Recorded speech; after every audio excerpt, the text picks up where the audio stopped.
Good morning and welcome to your YouTube channel Science with Devesh. This is Devesh Kumar and in the last video we are discussing our chemistry chapter of class 10th carbon and its compounds. हमने discuss किया था कि क्यों carbon जो है वो इतना special element है कि 118 एलिमेंट्स हमारे पास हैं. We have 118 elements discovered till now. लेकिन इतनी ज़्यादा जो प्रॉपर्टीज़, इतनी ज़्यादा वर्सेटाइल प्रॉपर्टीज़ जो निकल के आती हैं वो कार्बन की निकल के आती हैं. ठीक है ना. तो इसीलिए हमने ऐसा समझा कि at this age of time हमें कार्बन और उसके कंपाउंड्स और उसकी प्रॉपर्टीज़ के बारे में जानना चाहिए कि क्यों इसका नेचर इतना वर्सेटाइल है. और हमने डिस्कस किया था कि कार्बन के आउटर मोस्ट शेल में कितने इलेक्ट्रॉन्स होते हैं. तो हमने ये डिस्कस की थी बात कि उसके आउटर मोस्ट शेल में 4 इलेक्ट्रॉन्स होते हैं जिनको ना तो वो डोनेट कर सकता है और ना ही वो 4 इलेक्ट्रॉन्स को एक्सेप्ट कर सकता है अपने ऑक्टेट को पूरा करने के लिए. क्योंकि अगर वो डोनेट कर देता है तो उसके ऊपर 4 पॉजिटिव चार्ज बढ़ जाएंगे. तो छोटे से न्यूक्लियस में इतने ज़्यादा पॉजिटिव चार्ज को कार्बन अकेला होल्ड नहीं कर सकता. और अगर वो 4 इलेक्ट्रॉन्स को एक्सेप्ट कर लेता है तो उसके ऊपर नेगेटिव चार्ज इतना ज़्यादा बढ़ जाएगा कि न्यूक्लियस उन इलेक्ट्रॉन्स को होल्ड नहीं कर पाएगा. दैट इज़ वाई कार्बन ने एक नया रास्ता निकाला और वो था शेयरिंग का. उसने ना तो डोनेट किया ना ही एक्सेप्ट किया, उसने शेयरिंग स्टार्ट करी. और शेयरिंग में हमने ऐसा देखा था कि कैसे वहाँ पर डिफरेंट एटम्स के साथ उसने शेयरिंग की थी. सिंपल कंपाउंड्स हमने अभी तक डिस्कस किए हैं. जैसे मैं आपको अगर बात बताऊं, दोबारा हम डिस्कस कर लेंगे मीथेन की. तो मीथेन के केस में हमने देखा था कि ये क्या है हमारा, ये कार्बन एटम है और इस कार्बन एटम के पास ये X, ये X, ये 4 इसके आउटर मोस्ट शेल में क्या हैं, इलेक्ट्रॉन्स हैं. ठीक है. मैं इसको थोड़ा और बड़ा बनाऊंगा एक बार ताकि आप इसे अच्छे से समझ सको. जी, ये मेरे पास कार्बन है, ये एक इलेक्ट्रॉन, दूसरा इलेक्ट्रॉन, तीसरा इलेक्ट्रॉन और चौथा इलेक्ट्रॉन. अब ये क्या करता है, अपने साथ कुछ हाइड्रोजन एटम्स को पकड़ता है. जैसे एक हाइड्रोजन एटम ये पकड़ा, एक हाइड्रोजन एटम ये पकड़ा, एक ये पकड़ा और एक ये. 4 हाइड्रोजन एटम्स इसने पकड़े. इन सभी के पास इनके आउटर मोस्ट शेल में एक एक इलेक्ट्रॉन है. ठीक है. अब हाइड्रोजन को स्टेबल होने के लिए एक इलेक्ट्रॉन चाहिए और कार्बन को 4 चाहिए. तो इसने 4 क्या किया, 4 हाइड्रोजन को पकड़ लिया, एक्वायर कर लिया, कैप्चर कर लिया. इससे क्या हुआ, इस हाइड्रोजन के साथ ये इसने शेयरिंग कर ली. अब अगर मैं हाइड्रोजन को देखूं तो उसके शेल में भी कितने इलेक्ट्रॉन आ गए, एक कार्बन का और एक हाइड्रोजन का, टोटल 2 आ गए. और ऐसे ही जब चारों के साथ कार्बन शेयरिंग कर लेता है इस टाइप से,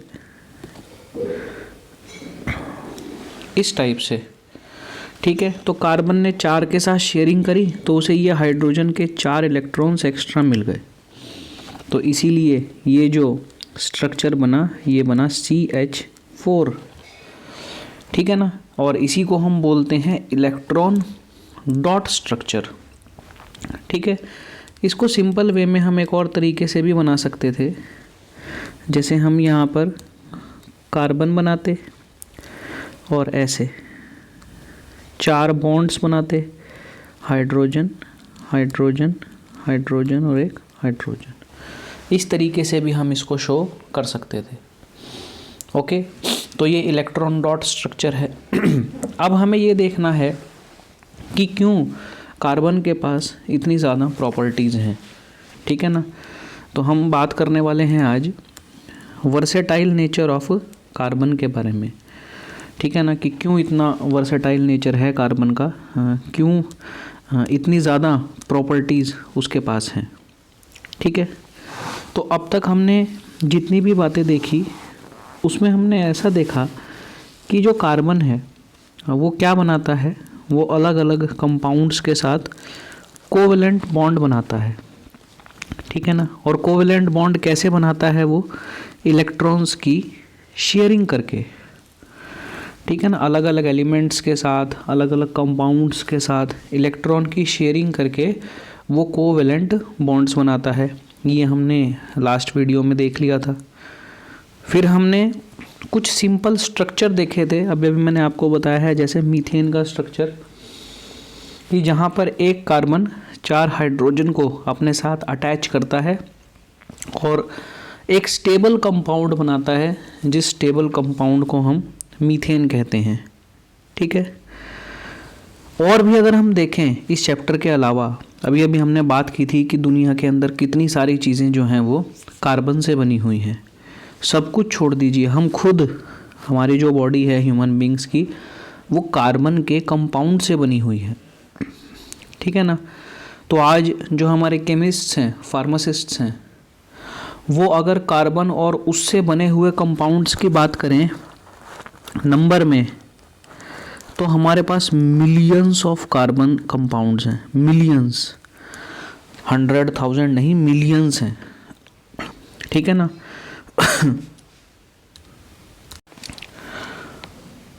बाकी जो दूसरे एलिमेंट्स हैं उनके तो 10-10, 12-12 कंपाउंड्स भी नहीं बनते हैं।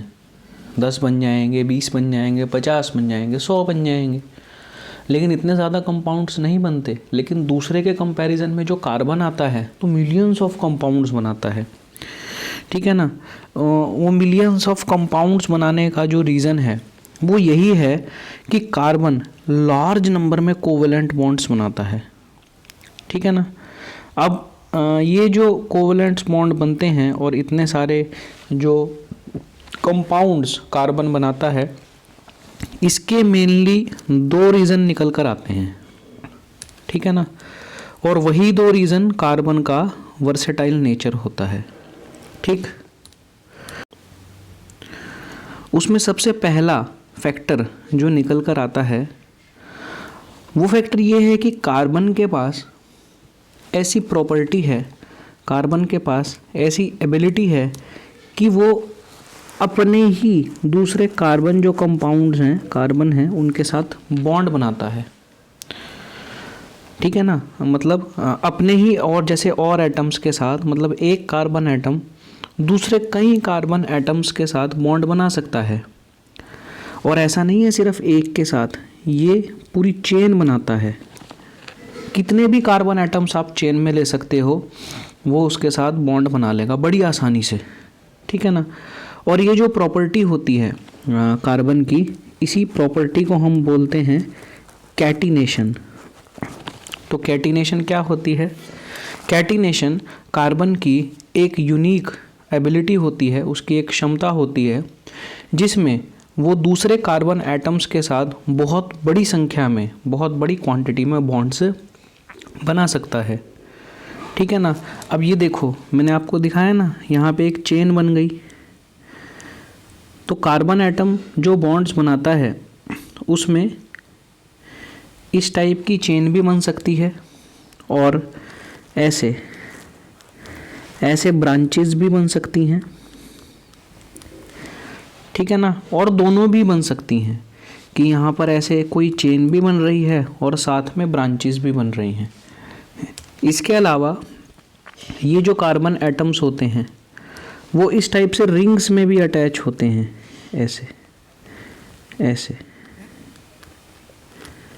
ऐसे। ये देखो, ये कैसा स्ट्रक्चर बन रहा है, एक रिंग जैसा स्ट्रक्चर बन रहा है।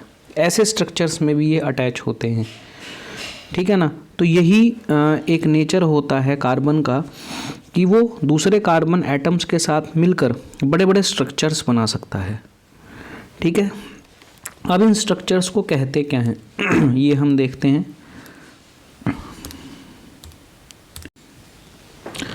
देखो मैंने आपको बताया था कि कोई भी एलिमेंट, मान लो कोई x एलिमेंट है, अगर वो किसी दूसरे एलिमेंट के साथ एक इलेक्ट्रॉन की शेयरिंग कर रहा है तो सिंगल बॉन्ड बनेगा, 2 की शेयरिंग कर रहा है तो डबल बॉन्ड बनेगा, 3 की शेयरिंग कर रहा है तो ट्रिपल बॉन्ड बनेगा।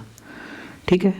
इसी तरीके से अगर एक कार्बन एटम दूसरे कार्बन एटम के साथ सिंगल बॉन्ड से जुड़ा हुआ है, सिंगल बॉन्ड से जुड़े होने का क्या मतलब है कि वो सिर्फ एक इलेक्ट्रॉन की शेयरिंग कर रहा है, तो ऐसे जो कंपाउंड्स बनते हैं, ऐसे कंपाउंड्स को कहा जाता है सैचुरेटेड कंपाउंड्स। क्या कहा जाता है उन्हें? Saturated compounds. लेकिन अगर कार्बन एलिमेंट दूसरे कार्बन एटम के साथ 2 इलेक्ट्रॉन्स की शेयरिंग कर रहा है, मतलब डबल बॉन्ड बना रहा है, या फिर वो उनके साथ 3 इलेक्ट्रॉन्स की शेयरिंग कर रहा है, मतलब ट्रिपल बॉन्ड बना रहा है, तो इसको कहा जाता है अनसैचुरेटेड। क्या कहा जाता है? Unsaturated compounds. ठीक है। तो ये सैचुरेटेड और अनसैचुरेटेड कंपाउंड्स आपको याद रखने हैं कि अगर कोई भी कार्बन एटम दूसरे कार्बन एटम के साथ सिंगल बॉन्ड की शेयरिंग कर रहा है, ठीक है, तो उसको आप सैचुरेटेड कहेंगे। और अगर वो 2 इलेक्ट्रॉन्स की या 3 इलेक्ट्रॉन्स की शेयरिंग कर रहा है, मतलब डबल बॉन्ड या फिर ट्रिपल बॉन्ड बना रहा है, तो आप उसको अनसैचुरेटेड कंपाउंड कहेंगे। ठीक है। दूसरा कोई भी कंपाउंड दुनिया के अंदर ऐसा नहीं है जो इस टाइप की प्रॉपर्टी शो करता हो। और कौन सी प्रॉपर्टी है ये? कैटिनेशन। ठीक है ना। तो कोई भी दूसरा एलिमेंट कैटिनेशन की प्रॉपर्टी शो नहीं करता। सिर्फ एक सिलिकॉन है जो हाइड्रोजन के साथ चेन बनाता है, 7-8 एटम भी सिलिकॉन के जुड़ जाते हैं, लेकिन उसके अंदर एक प्रॉब्लम है, वो बहुत ज़्यादा रिएक्टिव होता है। ठीक है ना। रिएक्टिव होने का मतलब ये है कि वो अनस्टेबल होता है, वो स्टेबल नहीं होता। लेकिन कार्बन कार्बन के जो बॉन्ड बनते हैं वो बहुत ज़्यादा स्टेबल होते हैं, और उनके स्टेबल होने का एक रीज़न है कार्बन के साइज़ का छोटा होना। ठीक है ना। तो वो स्टेबल होते हैं, स्ट्रॉन्ग होते हैं, इसीलिए इतनी लार्ज क्वांटिटी में हमें कार्बन कंपाउंड्स देखने को मिलते हैं। ठीक। तो एक रीज़न तो हमने क्या देखा कि इतने ज़्यादा कार्बन कंपाउंड्स हमें क्यों देखने को मिलते हैं, क्योंकि कार्बन जो है वो कैटिनेशन की प्रॉपर्टी शो करता है। कैटिनेशन हमने देख लिया, अपने ही जैसे दूसरे एटम के साथ शेयरिंग करना इलेक्ट्रॉन्स की। ठीक है। और कैसे बॉन्ड्स बनाते हैं? ये बहुत स्ट्रॉन्ग बॉन्ड्स बनाते हैं। ठीक है ना। सिंगल बॉन्ड बना रहे हैं तो सैचुरेटेड कंपाउंड कहेंगे, और डबल और ट्रिपल बॉन्ड बना रहे हैं तो क्या कहेंगे? अनसैचुरेटेड कंपाउंड्स कहेंगे। दूसरा जो एक रीज़न निकल कर आता है कार्बन के इतने ज़्यादा कंपाउंड्स बनाने का, वो रीज़न निकल कर आता है कार्बन की वैलेंसी में से। वैलेंसी क्या होती है? किसी भी एलिमेंट के आउटर मोस्ट शेल में जितने इलेक्ट्रॉन्स होते हैं वही उसकी वैलेंसी होती है। तो हम जानते हैं कार्बन के आउटर मोस्ट शेल में कितने इलेक्ट्रॉन्स हैं? 4। मतलब उसकी वैलेंसी भी कितनी है? 4। ठीक है ना। ये बहुत ज़बरदस्त प्रॉपर्टी है कार्बन की। इसका मतलब क्या है? इसका मतलब ये है कि उसको 4 इलेक्ट्रॉन्स चाहिए अपने आप को स्टेबल करने के लिए। तो वो क्या कर सकता है?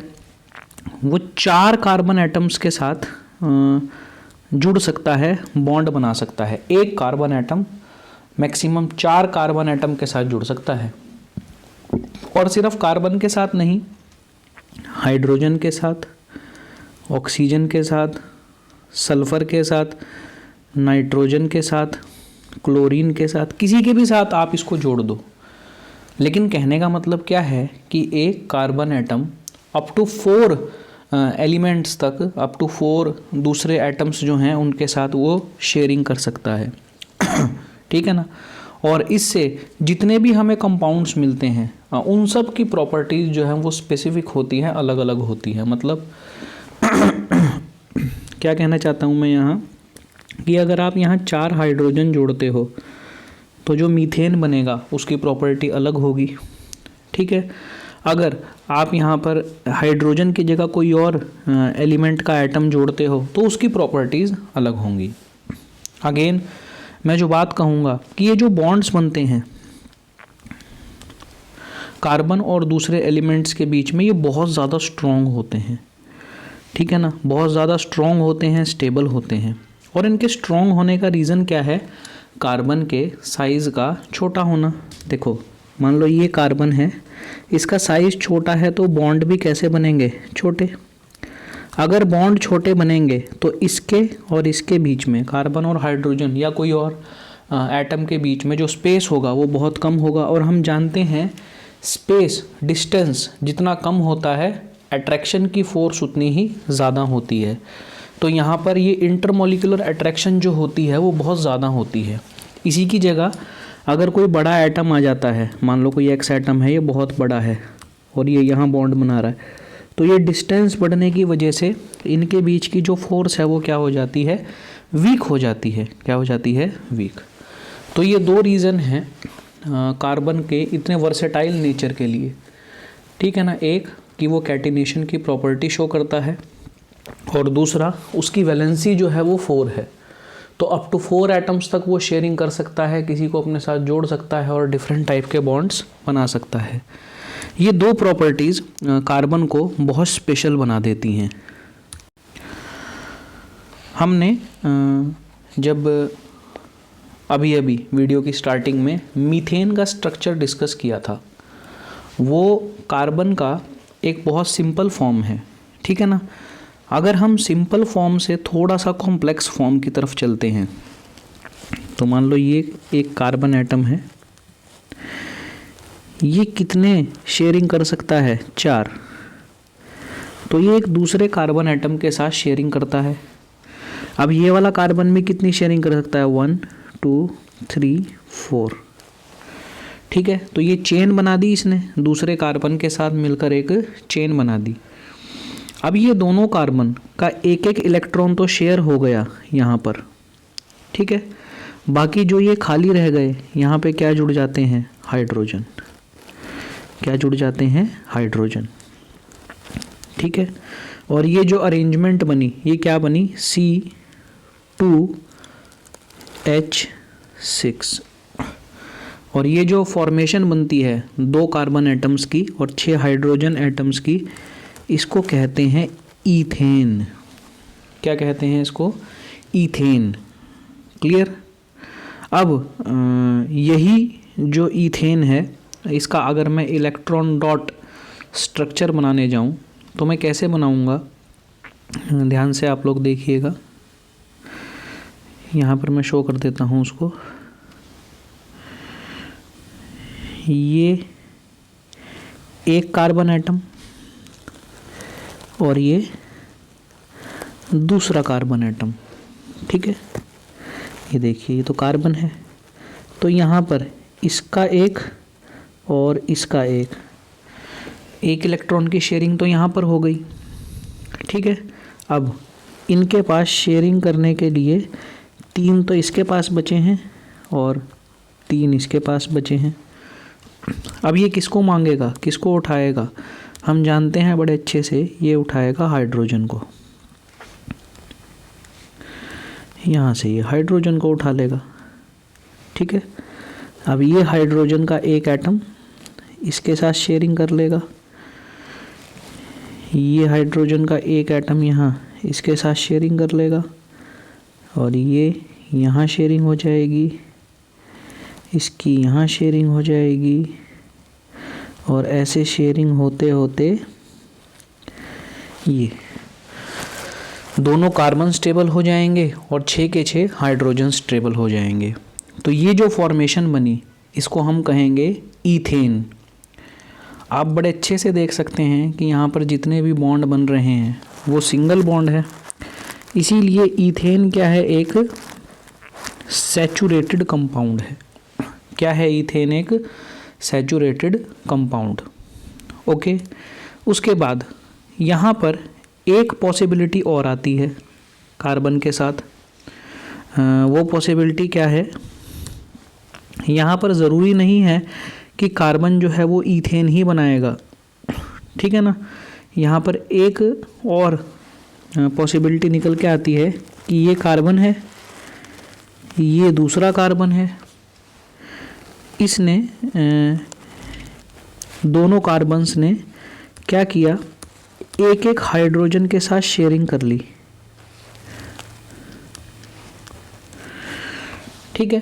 अब दोनों कार्बन के दो दो हाइड्रोजन तो शेयरिंग में आ गए और इन्होंने आपस में एक इलेक्ट्रॉन की जगह दो इलेक्ट्रॉन्स की शेयरिंग कर ली, ठीक है। तो अब देखो कार्बन की वैलेंसी कितनी थी? 4 वैलेंसी होने की रीज़न से एक इलेक्ट्रॉन की शेयरिंग तो यहाँ हो गई, दूसरे इलेक्ट्रॉन की शेयरिंग यहाँ हो गई, तीसरे की शेयरिंग यहाँ हो गई और चौथे की शेयरिंग यहाँ हो गई। तो ये वाला कार्बन जो है वो स्टेबल हो गया। इस तरह से इस कार्बन को अगर देखेंगे तो इसकी भी एक शेयरिंग यहाँ हो गई, दूसरी यहाँ, तीसरी यहाँ और चौथी यहाँ, ठीक है। तो ये जो स्ट्रक्चर बना, ये स्ट्रक्चर आप देख सकते हैं बड़े अच्छे से। इस स्ट्रक्चर के अंदर हमें क्या दिखाई दे रहा है कि कार्बन ने दूसरे कार्बन एटम के साथ कैसा बॉन्ड बनाया है? तो डबल बॉन्ड बनाया है, ठीक है ना। डबल बॉन्ड बनाने की वजह से ही हम इसको अब ईथेन नहीं कहेंगे, अब हम इसको ईथीन कहेंगे। क्या कहेंगे? ईथीन। ओके, तीसरी पॉसिबिलिटी एक और निकल कर आती है, वो मैं अभी आपको बताता हूँ। इसको उठा के मैं थोड़ा छोटा कर देता हूँ। तीसरी पॉसिबिलिटी यहाँ पर क्या निकल कर आएगी कि वही दो कार्बन एटम्स हैं जो पहले शेयरिंग कर रहे थे, ठीक है। लेकिन अब इन्होंने 2 इलेक्ट्रॉन्स की जगह आपस में 3 इलेक्ट्रॉन्स की शेयरिंग कर ली और 3 इलेक्ट्रॉन्स की शेयरिंग करने के बाद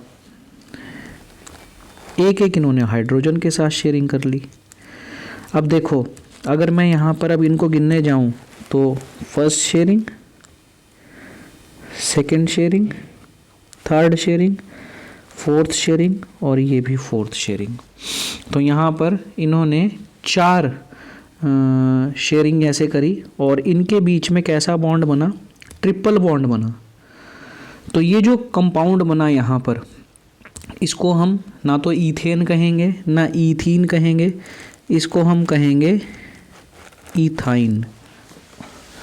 तो अगर सिंगल बॉन्ड बनता है तो उसको ईथेन कहेंगे, डबल बॉन्ड बनता है तो उसको ईथीन कहेंगे और ट्रिपल बॉन्ड अगर बनता है तो उसको ईथाइन कहेंगे। ओके, तो ये 3 तरह के स्ट्रक्चर देखो बना सकता है ये।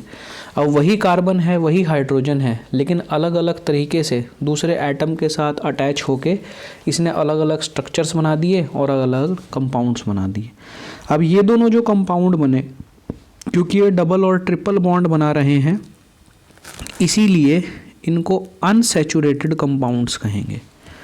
क्या कहेंगे इनको? Unsaturated compounds. क्लियर? तो ये 2 तरह के कंपाउंड्स हमने देखे जो कार्बन बनाता है। किसके साथ बनाता है? हाइड्रोजन एटम के साथ। अब ये सिंपल नहीं था, ये कैसा था? ये थोड़ा सा कॉम्प्लेक्स था, क्योंकि सिंपल तो हम पहले ही देख चुके थे। सिंपल स्ट्रक्चर तो इसने मीथेन बनाया था सॉरी, ठीक है ना। और कॉम्प्लेक्स स्ट्रक्चर हमने देखा इसने क्या बना दिया, इसने ईथेन भी बनाया, साथ ही इसने ईथीन भी बनाया और साथ ही इसने ईथाइन भी बनाया। ओके, अब अगर हम और इसके एलिमेंट्स की बात करें तो ये इलेक्ट्रॉन डॉट स्ट्रक्चर था किसका? ईथेन का। नेक्स्ट अगर हम देखेंगे तो ये आपको इलेक्ट्रॉन डॉट स्ट्रक्चर दिखाई दे रहा है किसका? ईथीन का। कुछ नहीं है, वही सेम चीज़ें हैं। देखो, ये 2 कार्बन एटम की यहाँ पर शेयरिंग हो गई, यहाँ पर 2 कार्बन एटम की शेयरिंग हो गई, ठीक है ना। 2 इलेक्ट्रॉन्स की शेयरिंग कार्बन ने यहाँ कर ली। बाकी कितनों की शेयरिंग करनी है? दोनों को 2-2 की शेयरिंग करनी है, तो एक शेयरिंग यहाँ कर ली और एक शेयरिंग इसने यहाँ कर ली, ठीक है ना। इसी टाइप से हम ईथीन का अगर इलेक्ट्रॉन डॉट स्ट्रक्चर बनाने जाएंगे तो वो कैसे बनेगा, वो यहाँ पर नहीं दिया हुआ है, इसलिए मैं आपको बना के दिखा देता हूँ। ये एक कार्बन, ये दूसरा कार्बन, ओके। और इन दोनों ने आपस में 1 2 3 1 2 3 3 की शेयरिंग यहाँ कर ली और उसके बाद जो एक एक इलेक्ट्रॉन इनका बचा वो शेयरिंग इन्होंने हाइड्रोजन के साथ कर ली, ठीक है। तो ये इलेक्ट्रॉन डॉट स्ट्रक्चर किसका है? ईथीन का। तो ईथेन, ईथीन और ईथाइन, सॉरी, ये इलेक्ट्रॉन डॉट स्ट्रक्चर है किसका? ईथाइन का। तो तीनों के इलेक्ट्रॉन डॉट स्ट्रक्चर कैसे बनेंगे ये मैंने आपको क्लियर बता दिया। अभी बिल्कुल उसी तरीके से हमें कुछ नहीं करना है, हमें ध्यान से देखना है। ये देखो, यहाँ पर अगर एक कार्बन एटम 4 हाइड्रोजन के साथ जुड़ता है, मीथेन बनाता है, हमने देखा था। अगर इसी चेन में एक कार्बन एटम को हम और जोड़ लेते हैं तो वो 6 हाइड्रोजन के एटम के साथ जुड़ के क्या बनाता है? ईथेन। डबल बॉन्ड बनेगा तो ईथीन और ट्रिपल बॉन्ड बनेगा तो ईथाइन। इसी टाइप से अगर 3 कार्बन एटम की चेन होगी, वही हमको यहाँ पर क्या जोड़ना है? हाइड्रोजन को जोड़ना है, उसको हम बोलेंगे प्रोपेन।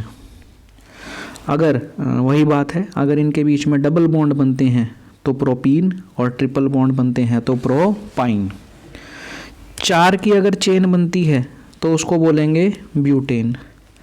5 की चेन बनती है पेंटेन और 6 की चेन अगर बनती है तो क्या बोलेंगे उसको? हेक्सेन, ठीक है।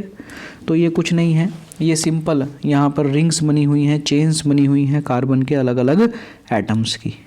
अब यहाँ पर एक ख़ास बात देखने को क्या मिलती है, अगर मैं C4H10 ये ले लूँ, इसको हम क्या कहते हैं? ब्यूटेन। तो इसको हम किस तरीके से जोड़ सकते हैं? देखो, 4 जो कार्बन एटम हैं वो ऐसे भी जुड़ सकते हैं, ठीक है ना, एक चेन में। और वो 4 कार्बन एटम इस टाइप से भी जुड़ सकते हैं कि एक हमने ऐसे चेन बना ली और 2 कार्बन हमने इसके साथ ऐसे जोड़ दिए, ठीक है। अब देखो, बाकी जो वैलेंसीज बची इसकी, यहाँ पर जितनी भी वैलेंसीज बची उन सबको किससे भर देंगे? हाइड्रोजन से, ठीक है। और इसमें भी कार्बन की जितनी वैलेंसीज बची उसको किससे भर देंगे हम? हाइड्रोजन से।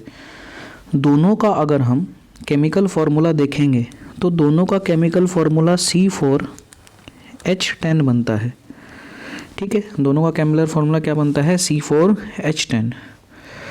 तो ऐसे कंपाउंड्स जिनका मॉलिक्यूलर फार्मूला सेम होता है लेकिन उनका स्ट्रक्चर डिफरेंट होता है, उनको हम क्या कहते हैं? उनको हम कहते हैं स्ट्रक्चरल आइसोमर्स। क्या कहते हैं उनको हम? Structural isomers. क्या नाम दिया हमने इनको? हमने इनको नाम दिया स्ट्रक्चरल आइसोमर्स। इसी तरह से अगर मैं 6 चेन का एक कार्बन बनाऊं, ठीक है ना, 1 2 3 4 5 6 कार्बन को हमने एक चेन में जोड़ दिया। इनको हम ऐसे भी जोड़ सकते हैं। कितने बनेंगे हाइड्रोजन? 1 2 3 4 5 6 7 8 9 10 11 12 13 14, ठीक है। तो ये बनेगा हमारे पास क्या? C6H14। मैं यहाँ से थोड़ा रास्ता आपके लिए क्लियर कर देता हूँ। ये देखिए क्या बनेगा हमारे पास यहाँ पे? C6H14। लेकिन 6 कार्बन को ही मैं इस टाइप से एक चेन में भी जोड़ सकता हूँ, ठीक है ना। ऐसे रिंग में भी मैं इसको अटैच कर सकता हूँ, ठीक है। तो रिंग में जब मैं इसको अटैच करूँगा तो 1 2 3 4 5 6 7 8 9 10 11 12। अब ये क्या फार्मूला बना? C6H12, ठीक है ना। अब आप कहोगे कि सर हाइड्रोजन यहाँ पर कम कैसे जुड़े एक दूसरे के साथ, ठीक है ना। तो आप देख सकते हो कि इनमें से किसी भी कार्बन को उठाओ, मान लो मैं इस कार्बन को लेता हूँ, इस कार्बन को, तो इसकी एक शेयरिंग तो यहाँ हो गई, एक शेयरिंग यहाँ हो गई, एक शेयरिंग यहाँ हो गई और एक शेयरिंग यहाँ हो गई। हमें किस चीज़ से मतलब है, उसके जो 4 वैलेंस इलेक्ट्रॉन है, चारों के 4 इलेक्ट्रॉन्स की शेयरिंग होनी चाहिए। तो ये 2 अलग अलग तरीके हैं इनको जोड़ने के। अभी आपको मैं इसी में एक नया तरीका दिखाता हूँ, ठीक है। उसमें हाइड्रोजन की ज़रूरत और भी कम पड़ेगी, ठीक। देखो हमने क्या किया, एक कार्बन लिया, डबल बॉन्ड से इसको दूसरे कार्बन से जोड़ दिया, ठीक है। फिर सिंगल बॉन्ड से इसको तीसरे से जोड़ दिया, फिर डबल बॉन्ड से इसको चौथे से जोड़ दिया, फिर सिंगल बॉन्ड एक कार्बन और डबल बॉन्ड दूसरा कार्बन। हमने मल्टीपल ले लिए, एक सिंगल बॉन्ड बनाया, एक डबल बॉन्ड बनाया। अब मैं एक एक कार्बन को उठाता हूँ। मान लो अगर मैं इस फर्स्ट वाले कार्बन की बात करूँ तो इसके 2 इलेक्ट्रॉन्स की शेयरिंग यहाँ हो गई, एक की यहाँ हो गई, एक की शेयरिंग और किसके साथ होगी, हाइड्रोजन के साथ। इसको अगर मैं लेता हूँ तो एक शेयरिंग ये हो गई, 2 ये हो गई, एक वैलेंस इलेक्ट्रॉन बचा, उसकी शेयरिंग किसके साथ होगी, हाइड्रोजन के साथ। तो इनकी एक एक शेयरिंग किसके साथ होगी, हाइड्रोजन के साथ। अभी कार्बन तो 6 ही है लेकिन तरीका अलग है। तो ये जो स्ट्रक्चर बनेगा ये होगा C6H6। इसको हम कहते हैं बेंजीन। क्या कहते हैं, बेंजीन। और ऐसे कंपाउंड्स, ध्यान देना, ध्यान से सुनना मैं क्या कहूँगा अभी, ठीक है। ऐसे कंपाउंड्स, जिन कंपाउंड्स में एक कार्बन होता है और हाइड्रोजन होता है, ठीक है ना, इनके अलावा कुछ नहीं होता। जितने भी कार्बन कंपाउंड्स में होते हैं जिनमें सिर्फ हाइड्रोजन और कार्बन होता है, तो उनको हम एक स्पेशल नाम देते हैं हाइड्रोकार्बन्स, ठीक है। देखो नाम में ही दिख रहा है क्या क्या है, हाइड्रोजन और कार्बन। तो ऐसे कंपाउंड्स जो सिर्फ हाइड्रोजन और कार्बन से बनते हैं उनको हाइड्रोकार्बन्स कहा जाता है, ठीक है। इनमें से जो सैचुरेटेड होंगे, सैचुरेटेड का मतलब आपको पता है कि वो कैसा बॉन्ड बनाएंगे, सिंगल बॉन्ड बनाएंगे। सिंगल बॉन्ड जो बनाते हैं उनको कहा जाता है एल्केन्स। क्या कहा जाता है, एल्केन्स। और जो अनसैचुरेटेड होते हैं, अनसैचुरेटेड का मतलब क्या है, वो डबल बॉन्ड बनाते हैं या ट्रिपल बॉन्ड बनाते हैं। अगर वो डबल बॉन्ड बनाते हैं तो उनको कहा जाता है एल्कीन, और अगर वो ट्रिपल बॉन्ड बनाते हैं तो उनको कहा जाता है एल्काइन। आपने ध्यान दिया होगा जब हमने पढ़ा था तो हमने क्या देखा था, हमने एक कंपाउंड देखा था C2H6, ठीक है ना, और इसको हमने क्या नाम दिया था, ईथेन, ठीक है। C2H6 को ईथेन नाम दिया था, लेकिन जब हमने डबल बॉन्ड बना दिए थे तो C2H4 रह गया था, अनसैचुरेटेड डबल बॉन्ड एल्कीन। इसीलिए ये क्या बन गया था, ये बन गया था ईथीन, ठीक है। और जब सिंगल बॉन्ड ट्रिपल बॉन्ड हमने बना दिए थे तो वो C2H2 हो गया था, एल्काइन। एल्काइन से क्या बना, वो ईथाइन। मतलब 2 जो कार्बन्स हैं, 2 कार्बन की जो चेन है उसको हम बोलते हैं ईथ, ईथ। अगर सिंगल बॉन्ड बन रहा है तो एन लगा देंगे, डबल बॉन्ड बन रहा है तो ईन लगा देंगे, और ट्रिपल बॉन्ड बन रहा है तो आइन लगा देंगे। Ethane, ethene, ethyne, propane, propene, propyne, butane, butene, butyne. Okay, तो आज मैंने आपको बड़ा इम्पोर्टेंट कार्बन के बारे में जितना भी स्ट्रक्चर्स उसके बनते हैं, कैसे बनते हैं, वो समझाया। नेक्स्ट टाइम जब हम मिलेंगे तो फर्दर इस चैप्टर के बारे में डिटेलिंग करेंगे। तो अगर आपको वीडियो अच्छी लगी हो तो प्लीज़ उसको लाइक कीजिए, शेयर कीजिए फ्रेंड्स के साथ, और मेरे चैनल को सब्सक्राइब कीजिए ऐसी ही और वीडियोस देखने के लिए। Okay, till then good bye, thank you, take care.